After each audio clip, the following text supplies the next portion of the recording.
Politics Ignited, episode number 6. Let's do this.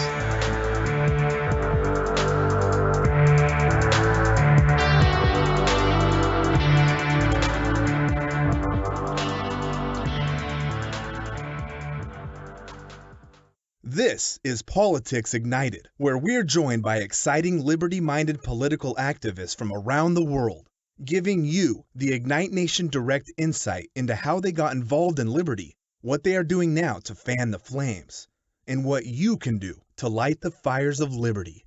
And now, your host, Todd Welch. Okay, so my guest this week is Michael Murphy, coming to us from Milwaukee, Wisconsin. He is a former vice chair of the Republican Party of Wisconsin's 4th Congressional District, as well as a Republican Party Executive Committee member here in Wisconsin. And he's also a Wisconsin law enforcement officer, which we'll get into some really cool topics later on with that. As well as currently, Michael, you're the Central Regional Director for the Republican Liberty Caucus. Is that correct? That is correct. All right. Well, I appreciate you coming on the show. So why don't you just give us a little introduction about yourself and what got you into politics, and just bring us up to today for us. Well, thank you, Todd, for having me on your show. I think, what initially got me steamrolling in politics was when I had entered college. I studied political science at the University of Wisconsin-Parkside down in Kenosha, Wisconsin. And my curiosity had grown from there. Being a big Republican my entire life, I noticed that things were going a little bit askew from the Republican Party of, that I grew up with under Reagan, under the Reagan presidency. It wasn't until the shock and awe campaign under George W. Bush during the invasion of Iraq that I started to really question what the term conservative meant. Here we are going abroad, trying to nation build and invading lands that I don't think that had any national interest.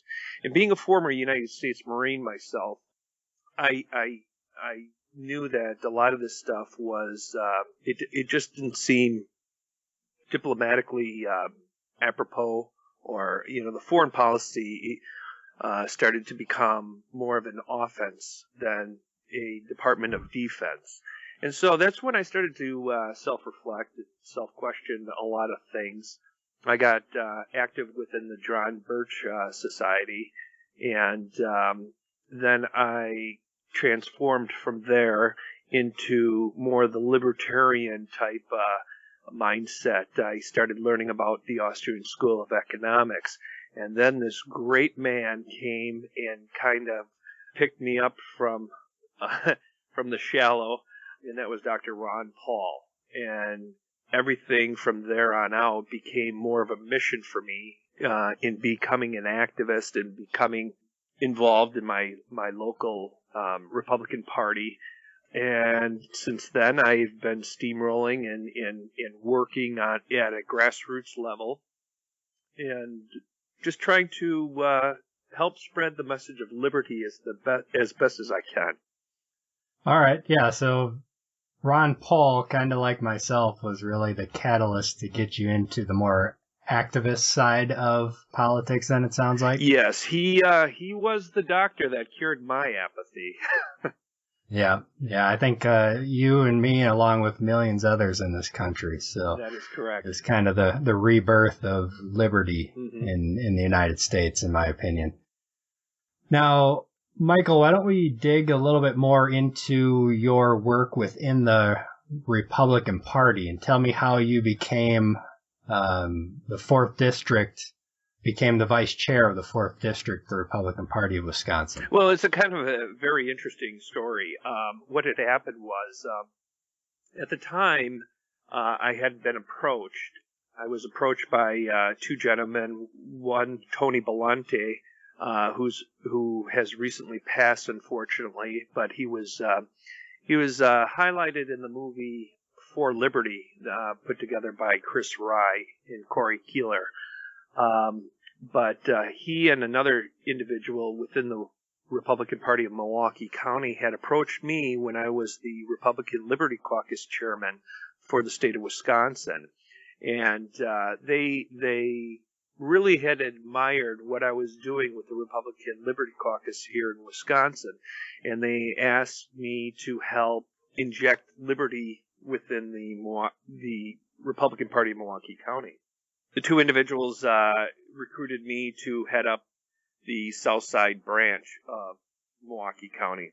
Milwaukee, because of its large population, we have 6 branches that are comprised of the county. It's something that's a little bit unique compared to all the other counties throughout the state of Wisconsin.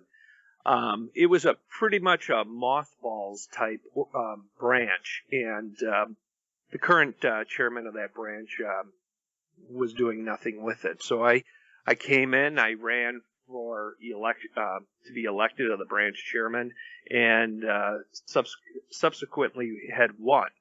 That placed me as well on the executive committee for the Republican Party of Milwaukee County, being one of the branch chairs.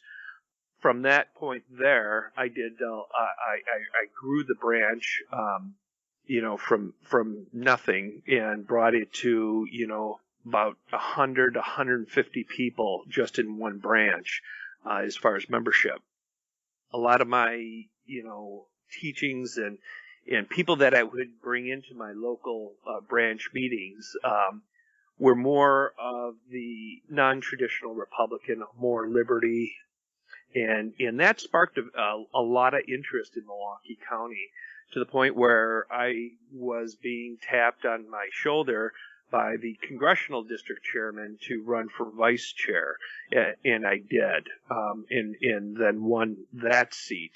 I held that seat for 2 years, and that seat also afforded me a position on the state Republican Party of Wisconsin Executive Committee, along with, the various chairmen throughout the state, the Wisconsin chair, and then Brad Courtney, and it allowed me also to speak upon things liberty through my committee assignments, and then with the executive committee when we would meet. At one point, I was a member of all the boards from the local branch level all the way up to the state executive committee, and I built a lot of momentum. I brought in a lot of liberty people. I connected and networked throughout the state with various liberty activists such as yourself in helping improve and move forward the Republican Party of Wisconsin more towards a limited government type initiative, more initiatives surrounding individual liberty, as well as free market, being more free market principled. I tended to agitate the waters, and I had a lot of your establishmentarian type Republicans that were always looking to railroad or obstruct a lot of things that I tried to expose and try to get accomplished. So. Yeah, I think you and I have kind of had a similar path inside of the Republican Party. We're very, in the eyes of the establishment, very controversial, and because we were vocal on the issues, including against people in the Republican Party, they didn't look upon it very, very well, and they didn't like us being there, I don't think. No, and in some of the actions that or initiatives that you had led up was very inspiring for myself as well. And so that helped motivate me, knowing that people like yourself were out there also trying to accomplish the same goals that I had in mind down in southeastern Wisconsin. So. Yeah, now since then, you've left the Republican Party or you stepped down from that position. Why did you decide to step down, and do you see a role in the Republican Party going forward? Well, the reason why it was a uphill battle ever since I became chairman of the Milwaukee South branch. And I knew that going into it. I took it on as the challenge. I knew that there was going to be a lot of difficulty taking in consideration the unfair treatment that Ron Paul had received back in 2008 and 2012. I knew that, and that's why I was approached and to get engaged, because they knew that I had strong, a thick skin and a strong will to, I guess you could call it stubbornness, to proceed forward. Well, it became a point where I was fighting more with Republicans than I were with progressives. And it seemed to me that there was a point where I was shoring up defenses and in the strategies that I was putting in place. It didn't seem that I was really moving the ball forward as much as I was trying to more stay afloat. It wasn't up until the convention. There was a state convention, I believe it was in 2010, 2011, where Governor Walker, he had some issue with me, as well as some of the top brass with the RPW, talk show host Charlie Sykes. There was a coordinated effort. I really can't pin exactly who was orchestrating it. I have my suspicions, but an article written by Dan Bice had pretty much taken a TMZ approach to some of my Facebook posts and completely taken things out of context. And so they built me up into this colossal evil cancer that was infiltrating the Republican Party. And it humored me to the point that they had given me so much power that I didn't yield or weld. But I found myself no longer advancing, and I figured that I needed to redirect my approach in something that's a little bit more positive, that's going to reach people that were apathetic, such as myself, and the Republican Party no longer was that catalyst.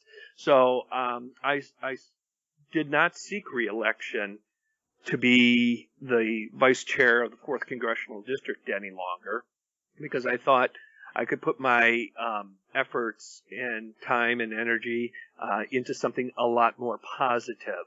And that's where I returned back to the Republican Liberty Caucus and ran for the regional director's position. Now I help oversee many states within the central region of the United States and act as a catalyst to help them, as well as a catalyst to the RLC National Board. And I find it much more fulfilling and much more free-flowing. Okay, well, that's definitely a good thing. And as far as all your issues within the Republican Party, as you touched on earlier, I can definitely relate, as I was I was actually kicked out of the Republican Party. I remember. Briefly, until I got back in after using some rules against them and things like that. But it's unfortunate that we have to go through those kind of things, especially, as the Republican Party keeps trying to preach bigger tent. They make smaller doors. The bigger tent, bring everybody around, but make sure that everybody gets in line according to what we tell them to. I found a lot of angst when we would go to state convention, and I know you as well. We would pass some brilliant resolutions that, are Republican principled, and then they would go to the wayside when Republican politicians would start their sessions again, and it's like everything was null and void to them. beyond the state convention. It was a bunch of, patting on the back of individuals. But when it came down to actually listening to the party itself, then that was just a waste of their time. So. Yeah, typical politicians, they'll pander to you during while they're running, and then when they're elected, do just enough to make sure that they can get reelected, which is part of the problem of the whole lesser of two evils idea that's out there, which is a whole nother ball of wax that we could get into. But instead of going down that rabbit hole, let's talk about a little bit more about the Republican Liberty Caucus, because while I think it's very important that liberty-minded people are in the Republican Party of Wisconsin and all around the country to have an influence there, some would argue that you can even have a bigger influence from the outside through organizations like Republican Liberty Caucus and Campaign for Liberty, for example, which I've been a part of in the past as well as a state coordinator here in Wisconsin. So let's talk about what you're doing with the Republican Liberty Caucus and how you're going to keep moving liberty forward. Well, yes, I agree with you 100%. You can get much more done in groups that are not of the party politic. It seems that you're very stifled when it comes to that. But you can really spread the message by getting involved with Campaign for Liberty, Republican Liberty Caucus, Young Americans for Liberty, organizations such as that. And I encourage each and everybody who feels that they have that activist spirit within them to reach out to those groups rather than go and waste your time, effort, and money in the Republican Party itself. I've done it.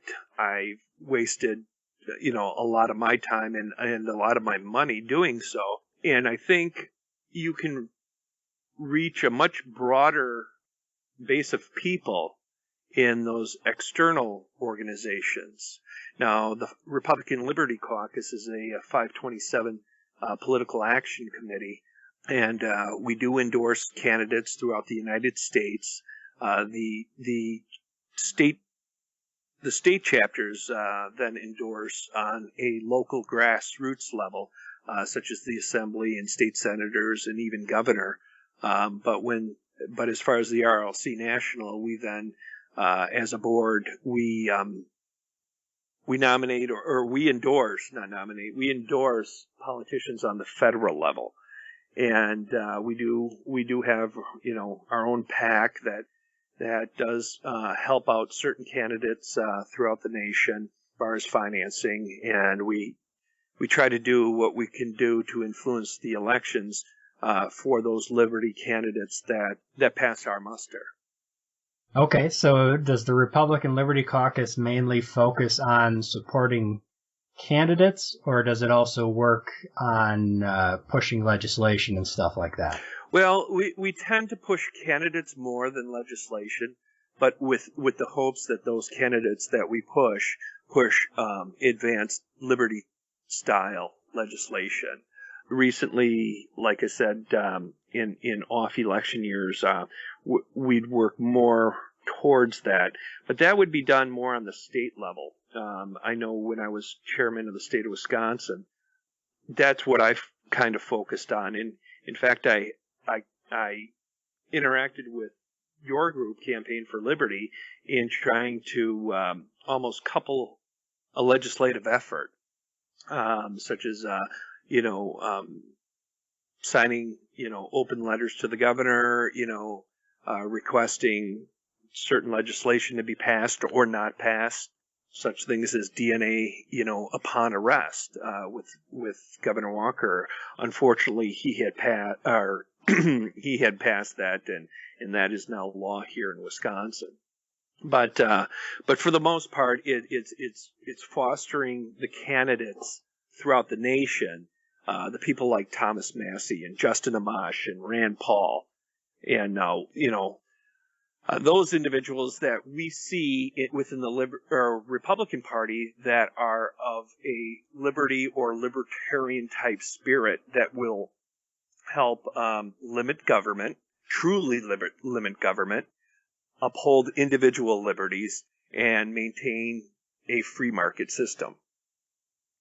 All right, so it kind of sounds like the Republican Liberty Caucus is like the other side of what Campaign for Liberty does, because Campaign for Liberty is a 501c3 organization which focuses mainly on legislation and trying to get legislation passed, and it's actually illegal for us to endorse candidates. So on your side, you guys are kind of taking the direction of endorsing candidates directly. So I think it works out perfectly that there's two really great organizations handling both sides of that and pushing from all directions. Yes, it's a great pairing, and that's why I enjoy working with you when I did, and I hope so with future endeavors. Yeah, absolutely. It's definitely look forward to it. And you also touched on Young Americans for Liberty, which I think is really important to get those students in college involved in politics and liberty, bring them over to our side, because I think there's, in college, with college students that are involved in politics, there's two camps for the most part, at least impassioned camps, where you have the Bernie Sanders side of things, socialist side, or the Ron Paul libertarian side. And I think it's kind of a battle for the minds of the college students. Yes, I completely agree. And I know in the state of Wisconsin that we have many Young Americans for Liberty chapters at the local colleges at UWM or UW Milwaukee, UW Madison, as well as other places elsewhere in the state. They're kind of there too. It's almost like there's not only the Young Americans for Liberty are not only an antithesis group to the Bernie Sanders socialist type groups, but also the college Republicans. The college Republicans tend to be more the Mitt Romney, John McCain, Paul Ryan type establishmentary, whereas, like I said, very similar to the RLC, the Young Americans for Liberty tend to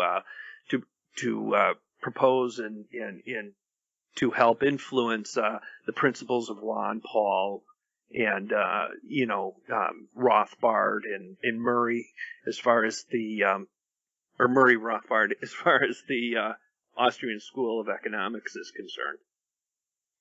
Yeah, which is very important. I was actually just having this conversation today on Facebook, where the Libertarian Party nominee, Gary Johnson, is reaching out to Bernie Sanders supporters. And somebody said, why would you go after socialist Bernie Sanders supporters? Why wouldn't you go after conservatives? And I said, well, there's a lot of young kids out there in college and younger that are supporting Bernie Sanders, but they may not know exactly why they're supporting him. They're just supporting them because he's impassioned. It sounds good, kind of like Ron Paul was for us. And I think they're not too far gone to bring back to the liberty point of view. What are your thoughts on that?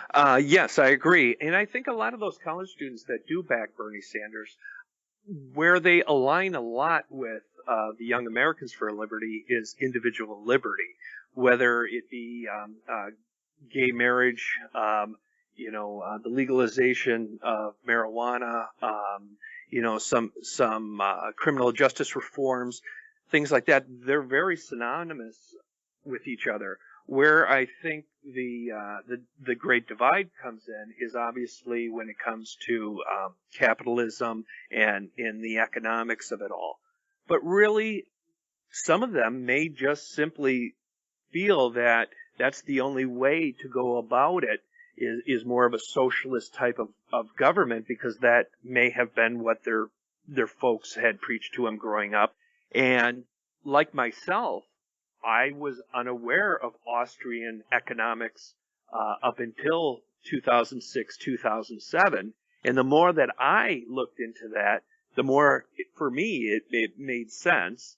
And, I start to look and question at things like the Federal Reserve.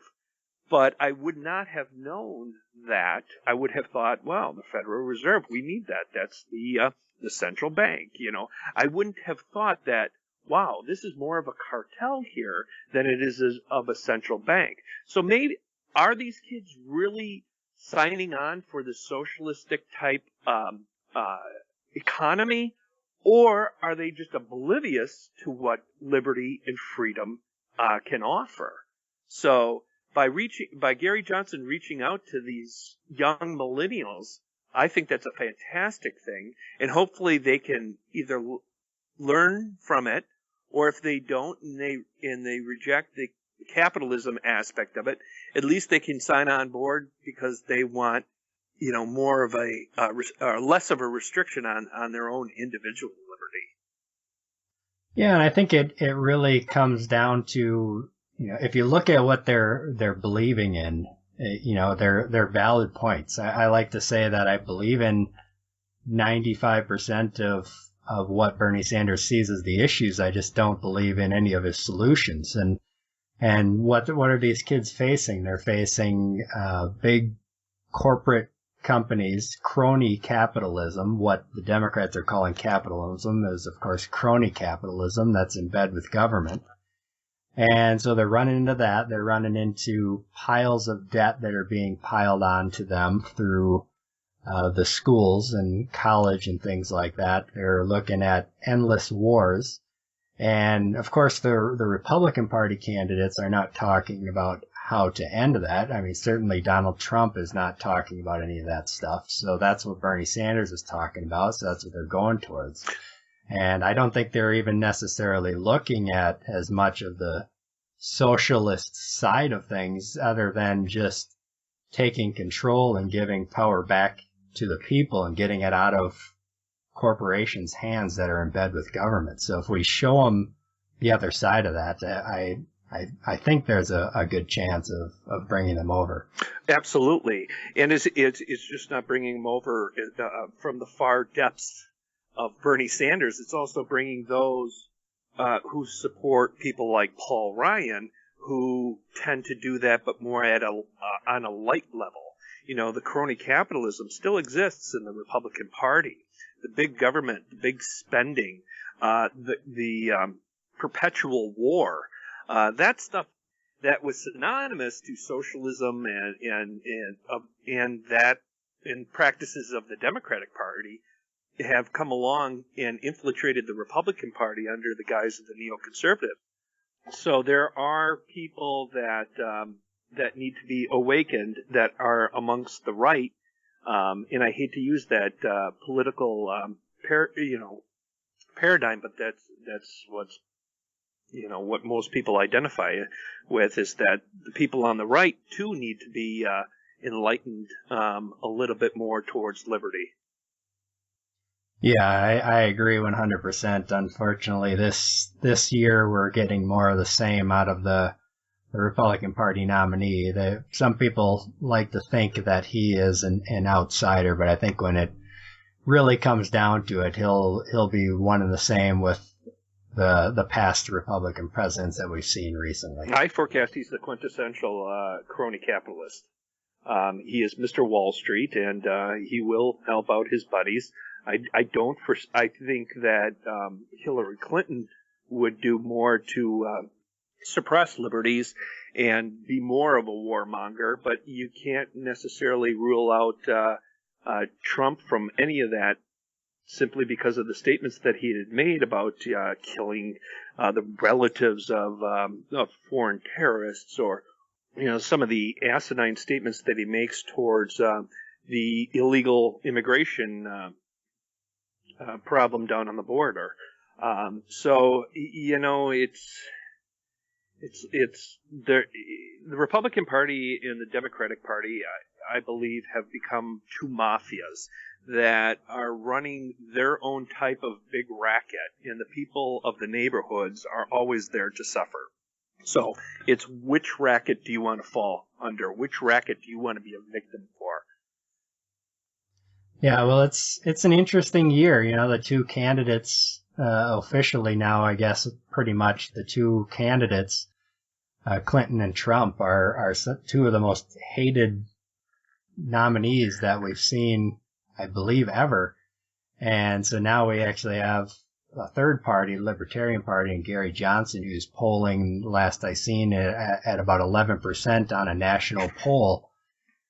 And it's a big opportunity to possibly break down the two-party system that we've had and actually give people more choices and create actually more of a democracy here in the United States. What do you think the odds of someone like Gary Johnson making a dent? I think he would make a considerable footprint. I don't know if this one election is going to propel the Libertarian Party over the top. You have to also keep in mind that a lot of the rules as it pertains to the elections in each individual state, as well as the Electoral College, through time and years of the two-party system, those Republican and Democratic politicians have emboldened those rules to favor their party. So, although Gary Johnson is going to make a tremendous leap for the Libertarians this election cycle, I think it's just going to be a beginning in trying to make a solid change as far as overturning certain rules and things like that. We need more individuals, whether they run as Republicans or they run in the Libertarian Party. We need more individuals, not only to uphold the principles of limited government and individual freedoms,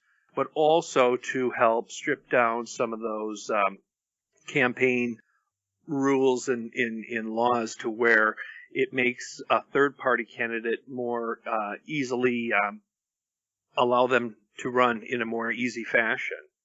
I'm just hoping he's able, Gary Johnson is able to take stage during the general election debates. I think that would be a huge accomplishment, because then whether he wins the election or not, and he will be the underdog, only polling at 11%, at least he can stimulate and plant seeds in people's minds to give that third alternative, to say, hey, listen, we can sit there and bicker between the Democrats and the Republicans, but here is another way of looking at things. And I think that would be more of a game changer than actually disrupting the two-party system at this point in time. Yeah, it's obviously a long shot. Obviously, my grand vision would have him winning the presidency, but that's a pretty long shot. We can all wish. I'm going to push for it, but I'm not going to go off the deep end if it doesn't happen. But you're exactly right that we have a system that locks it down to Republicans and Democrats as much as possible. And it's been interesting talking with people as Gary Johnson has made his push into where he is now, which is just in the beginning phases. And actually, so many people that I've talked to that are not political people, they're basically like, well, isn't it over? It's just between Clinton and Trump now. And I'm like, well, no, there's all these other parties out here. They just silence them and don't let you hear them. This year, you're actually hearing from at least one other party and finding out about them. So I think it'll be a wake-up call for the general population of the United States that, oh, wow, we don't have to just look at the Republicans and Democrats. There are other options out there for us. That's correct. And what blew my mind last Sunday on Meet the Press, they actually had Gary Johnson on that program, which was a first. I don't recall ever a Libertarian Party presidential candidate being invited on Meet the Press. So that was interesting. Yeah, it's a big move forward, big leap forward. I hope we can take advantage of it and keep moving forward. Win or lose with Gary Johnson, it's like you said, it's just the beginning. It's a continuation of, in my mind, the Ron Paul revolution. Mm-hmm. Keep moving forward and advancing liberty. And, we didn't lose our liberty in 10 years. It took hundreds of years 150, 200 years to lose and get to the point where we have been or where we are. And it's going to take time to get back there. I hope not 200 years to get back to a point where we can say we have liberty in this country, but I think we're on the right path. I hope so, and and you're right. It's going to take some time, and basically, what I'm doing is at least fighting for my daughter, so that when she can grow up and raise her children in a much more laissez-faire environment. Yep, I agree 100%. We'll get there. We'll get there. It's just got to keep fighting. But let's go ahead and shift gears here, Michael, and go to a section of the podcast that I like to call the Liberty Flame, where we touch on a topic and get your opinion on the topic. And since you're a Wisconsin law enforcement officer, I think it'd be a perfect thing to dive into. And what I guess I see is the unfortunate loss of trust or losing of trust in our police system and police departments, and accusations of racism and excessive force that we've seen in different situations. You know, some merited, some not, and some of the criticism is merited and some is not, depending on the situations. But what are your thoughts on that? How do we dive into that and fix that problem? If I knew the solution to that problem, I'd probably be on the national stage speaking to many different departments. I don't know at this point. Yes, in the realm of social media, in everyone having video cameras and that, there tends to be a lot more exposure to certain ill instances, and I know from my fellow officers, I'm not the only one who will say that there are certain evils out there that mask themselves as police officers.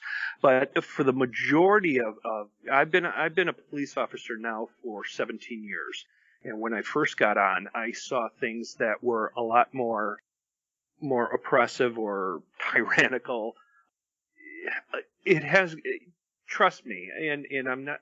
I know there's a lot of libertarians out there listening to your show, as well as anarchists that are saying, well, how can this guy be a libertarian? He's a law enforcement officer for a local municipality. It kind of contradicts each other. Being, there's part of a statism agenda behind his profession.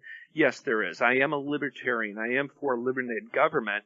I'm not for no government, and so I would classify myself more as a minarchist than I would an anarchist. I do believe in things such as the military, to protect the United States. I do believe in law and order, and I do believe that the police department and the sheriff's department, if done in a righteous and constitutional manner, can operate without impinging upon certain individual liberties. The thing here is that a lot of the sensationalism that is brought on by the social media, by the liberal mainstream media, tends to, for the most part, divide the cops from society.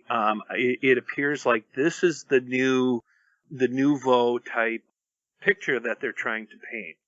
Now, I know a lot of police officers that are so dedicated in their job, and I'm not sitting here trying to wave the flag. I truly believe there are many officers that I interact with on a daily basis that truly believe that they want to go out there and help people. They see people no different than their own moms and dads, sisters and brothers, aunts and uncles, and they want to do the work that they're doing for a betterment of their own community. So there is an unfair stigma placed against police officers as an overall. I do truly believe that.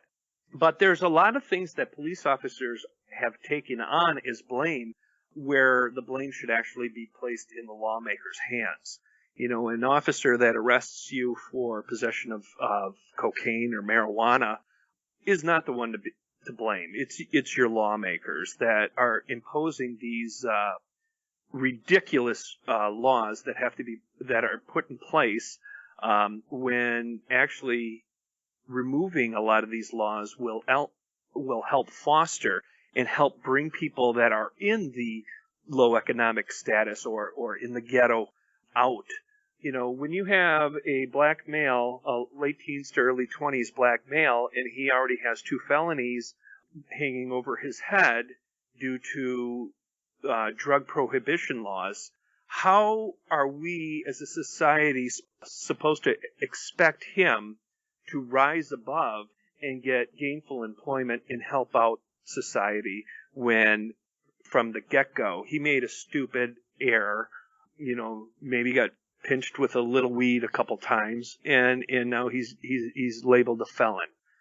There's things like that. The criminal justice reforms can come into play, but it's not police officers' role to make those reforms. It's your lawmakers. As far as the brutality that is concerned, I think we need to examine it on a case by case scenario. You can't. It's no different. Painting one cop or painting what one cop does. And painting the entire police community as because of that one instance is no different than saying, well, this one black kid took my car. I guess I'm going to have to look at the entire black population and castigate them as nothing but a bunch of car thieves. I mean, so it's very similar. What a lot of society claims to be racist, they tend to do the exact same thing when it comes to cops. Now, I try to go out every day and follow the letter of the law and uphold the Constitution, and to the best as I can. I find people like Sheriff David Clark or Sheriff Richard Mack, some of my mentors or people that I look up to. And when I hear Richard Mack talk about the constitutionality of being a lawman, that's what motivates me in going out and performing my job every day, despite the smear campaigns that you'll see on the local news or in the liberal media. And one thing I would hope that your listeners could understand is that if you see certain instances, and in police work, it can be violent. But you see certain instances, a short little video clip on Facebook. Try to understand that there is a totality of a situation there, and that 18-second or 20-second video clip of an officer could have been something that is completely justified justified because of what happened prior and leading up to that event. So be critical as much as you are on the cop as you are on the person who is potentially a suspect. Everybody is given in this nation a guilty until proven innocent. Or I'm sorry, innocent. Yeah, sometimes it feels that way. Sometimes, yeah. Innocent until proven guilty. But that needs to be across the spectrum, because, like I said, there are bad cops, but there are also good cops that are labeled bad because of a small snippet in time, when in actuality they were doing possibly the right thing. So. Yeah, I agree with a lot of what you said there, and it's easy to get caught up when you see one of those clips and let your emotions run and get angry at police for it. But as you say, you really got to look at the whole situations, and some situations merit, the police officer being punished for what happened. Others do not, but you have to look at the whole incident, not just the 10, 15-second clip for sure. Now, some people would say that the militarization of the police force that we've seen, where the police have actually become more like an army, is part of the problem, where we're actually desensitizing police officers maybe, or making it more of a it's our army against the people kind of thing. What are your thoughts on that? Well, there definitely is the militarization of police departments, and some in a lot of my activist roles, I help counter those types of laws that are put in place, such as DNA collection upon arrest. But I also believe, there is no reason a police department needs an MRAP to on patrol. Now, I get the whole officer safety concept. However, when you're coming in like stormtroopers, how are you to expect in a neighborhood? How are you to expect the neighbors to help you in your investigative efforts when they look at you more as an occupying army than they do the local cop, that we knew of when we were growing up as kids? Yes, some of the mentality that I do see, that I try to put in check when I hear it in talking circles get out of hand, is that, you swore to uphold the Constitution, and the people actually are your bosses.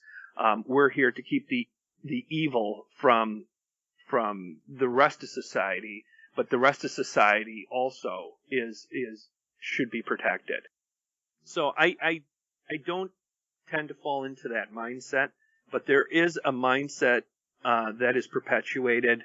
A lot of this has been fostered by the federal government, though, with their certain programs where they are giving these equipment or whatnot almost at no charge sometimes. A lot of this is war equipment that was brought back from the Gulf, to where, what are we going to do with it? We could either melt it down as scrap, or we can give it out to our local law enforcement. Law enforcement agencies, sometimes they run into the problem of being underfunded, and where they can get a federal grant or, freebies, they're going to take it. It's just, that's the nature of the beast sometimes. So what I would encourage is that if you do support your local municipality police department, tend to get out there and possibly raise money for certain efforts, rather than having them rely on the federal government to procure weapons of war. Because that when I see that, it's ugly. I in fact challenged another jurisdiction one day. I was at a parade, and I said, "Why are you parading this on the 4th of July?" And he said, "Well, this is freedom here." And I said, "How is an MRAP freedom to me?" And we got into somewhat of a heated debate, until I told him that I too was a police officer, and that what he was doing was wrong. And the surprise on his face, it was worth $1 million. So. Yeah, no, an MRAP rolling down our streets is an occupying force, not an idea of freedom that I look at. No. So, I definitely agree with you there that it really comes back to a lot of the laws and such that our politicians are putting on the books, and what police officers are forced to deal with. And it is a minority of police officers that are causing a majority of the problems for all the police officers. And of course, we're dealing with a media that likes to fan the flames and get their ratings going, just as they like to do with racism. So exactly, all part of the same problem. Yeah, and just to touch on what you said, look at the Patriot Act. All of a sudden, the Patriot Act came along, proposed by Jim Sensenbrenner, and now we have systems like Stingray that are going around eavesdropping on cell phones and things of that nature. Is it a tool for law enforcement? Absolutely. Does it make our job easier? Absolutely. Is it right? Absolutely not. So, people can sit there and say, well, this police department is spying on its citizens. Yes, that could be.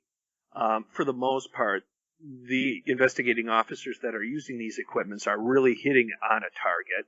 Could they overhear other people? Sure. But realistically, it is more of a targeted effort. But if you don't like that program, or you don't like that type of system being utilized by your local police departments, then call your congressman and tell them to stop voting for things like Real ID and the Patriot Act. Because when those things are implemented, the tools are given to police departments. Yep, exactly right, Michael. Well, we're coming up on 60 minutes here, so I want to keep us under an hour for the show. So let's go ahead and wrap things up here, and we can finish up with Michael. What do you think is the best way right now for other people listening to get involved and make a difference? I think the best way is to get out there and influence your sphere, the sphere of influence that you have, but also get engaged with local area groups such as Campaign for Liberty, such as Republican Liberty Caucus, or the Young Americans for Liberty. Start your own group within your community. It doesn't take much to get a group of people at a bar together and just start talking about liberty and passing out information in discussing things like that. It is that spark that you alone can ignite that could lead to a wildfire. And if you do that, I've had, not to boast or anything like that, but I've had many people come up to me and thank me, whether it be after a meeting or some sort, and said, you know what, I am much more open-minded about whatever topic that was we were discussing because you brought it to me. I know of certain individuals that I turned on to Ron Paul that are diehard libertarians now, when at one point they were championing people like Paul Ryan. So you can make a difference amongst your sphere of influence. You just got to get out there, be persistent, and look at it as a mission. And you can have fun doing it too, make it fun. Yep, I agree 100%, Michael. How can people get a hold of you to get more information about Republican Liberty Caucus, or just to get in touch with you? Well, I have a Facebook a page under Michael S. Murphy. That's my personal account. You can friend me there. You can reach out to me by email if you'd like at murphyms, that's M as in Mary, S as in Sam, at wi.rr.com. If you have any questions directly. If not, I have the Republican Liberty Caucus has their own website up, and wherever you're listening, I would seek out a state chapter and come in contact with that state chairman and see how you can go about becoming a member and becoming a impactful activist within the Republican Liberty Caucus. All right, perfect. Well, Michael, I appreciate you coming on the show and all the awesome work that you've done to advance the liberty movement, and I hope you keep it up and look forward to working with you in the future. I absolutely enjoy working with you, Todd, and thank you so much for having me on your show. It was really a pleasure. Thank you. Have a good one. You too. Bye-bye now. Okay, so there you have it, a fantastic interview with Michael Murphy. I really hope you enjoyed it. You can get all the show notes and information at politicsignited.com/006. And hey, don't forget to go over to the website and click on the Ask Todd a Question and leave me a message so I can ask the interviewee next show and get you live on the air. So again, head on over to politicsignited.com and send me a message, and we'll ask the guest on one of the next shows. Thank you, and I appreciate everyone out there in Ignite Nation. Have a great day, and keep lighting the fires of liberty around the world.